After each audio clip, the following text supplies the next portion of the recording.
Biology Class 10 Chapter 3 जनन subjectives. Question 1, जनन से आप क्या समझते हैं? जनन का महत्व लिखें। जनन वह जैविक प्रक्रिया है जिसके द्वारा जीव अपने जैसी संतान उत्पन्न करते हैं। महत्व 1, जाति की निरंतरता बनी रहती है। 2, जीवों की संख्या में वृद्धि होती है। 3, प्रजाति विलुप्त होने से बचती है। क्वेश्चन 2, कायिक प्रवर्धन क्या है? पौधे के जड़, तना, पत्ती जैसे कायिक भागों द्वारा नए पौधे का बनना कायिक प्रवर्धन कहलाता है। क्वेश्चन 3, मुकुलन क्या है? उदाहरण सहित समझाएं। मुकुलन में जनक शरीर पर एक छोटा सा उभार निकलता है जिसे मुकुल कहते हैं। ये बड़ा होकर नया जीव बनाता है और अलग हो जाता है। उदाहरण, यीस्ट और हाइड्रा में मुकुलन पाया जाता है। क्वेश्चन 4, पुनर्जनन किसे कहते हैं? प्लेनेरिया में ये कैसे होता है? किसी जीव के कटे हुए भाग से पूरे जीव के बनने की प्रक्रिया पुनर्जनन कहलाती है। प्लेनेरिया को कई टुकड़ों में काट देने पर प्रत्येक टुकड़े से नया प्लेनेरिया बन जाता है। क्वेश्चन 5, ऊतक संवर्धन क्या है? इसके 2 लाभ लिखें। ऊतक संवर्धन में पौधे के किसी ऊतक को कृत्रिम पोषक माध्यम में उगाकर हजारों पौधे तैयार किए जाते हैं।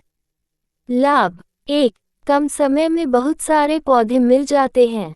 2, रोग मुक्त पौधे प्राप्त होते हैं।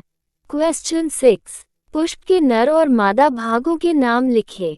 नर भाग पुंकेसर, मादा भाग स्त्री केसर। पुंकेसर में परागकोश और तंतु होते हैं। स्त्री केसर में अंडाशय, वर्तिका और वर्तिकाग्र होते हैं। क्वेश्चन 7, निषेचन किसे कहते हैं? ये पौधों में कहाँ होता है? नर युग्मक और मादा युग्मक के मिलने से युग्मनज बनने की प्रक्रिया को निषेचन कहते हैं। पौधों में यह अंडाशय के अंदर होता है। क्वेश्चन 8, एकलिंगी और द्विलिंगी पुष्प में अंतर लिखें। एकलिंगी पुष्प पपीता, मक्का, इसमें या तो नर भाग या मादा भाग होता है। द्विलिंगी पुष्प गुड़हल, सरसों, इसमें नर और मादा दोनों भाग होते हैं। क्वेश्चन 9, परागन के बाद अंडाशय और बीजांड किस में बदलते हैं? निषेचन के बाद अंडाशय फल में बदल जाता है और बीजांड बीज में बदल जाता है। क्वेश्चन 10, मानव में मादा जनन तंत्र का वर्णन करें।